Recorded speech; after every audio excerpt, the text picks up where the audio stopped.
Guys, aku minta maaf lah tadi masa live sangkut-sangkut tadi.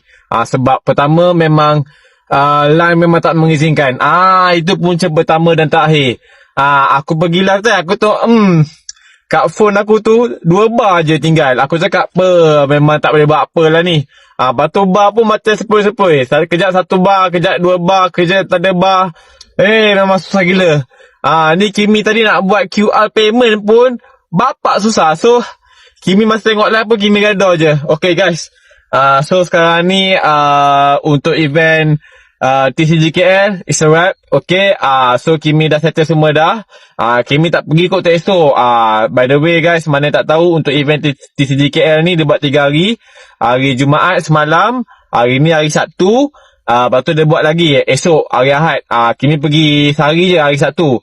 Ni pun dah habis dalam RM105 dah.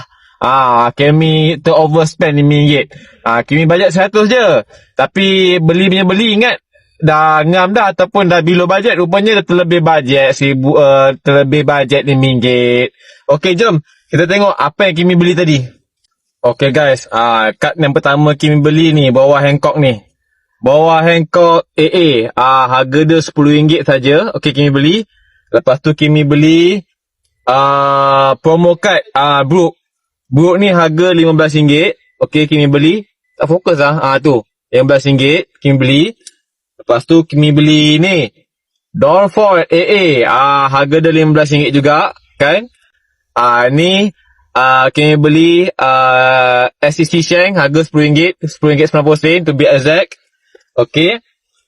Ni Secret Zoro Kimi beli RM5 je. Bersepah. Tadi kat event bersepah kat ni. Apa lagi? Orang jual murah-murah. Kimi sambal lah. Okay. Ni Kimi cari ni. Nampak dah guys. Bawah Hancock ni. Tapi Kimi tak ingat Kimi beli apa. Asalnya dalam 15 kot rasanya. Ini bawah Hancock apa? SR. SR 15. Lawa tu artwork dia. Memang lawa. Waifu.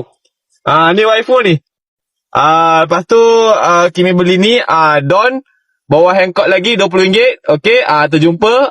Beli. Lepas tu Kimi beli ni. Ni jumpa kat ni. Ni Kimi tak ingat sama ada RM10 ke RM15. Ke RM15 juga ni. Okay lah. Jumpa. So ini yang hit yang Kimi cari ni. Kimi memang cari 2 kad ni. Alhamdulillah jumpa 2 ni. Tapi satu je tak jumpa. Yang P066. P066 tak jumpa lagi guys. So itulah Kimi rasa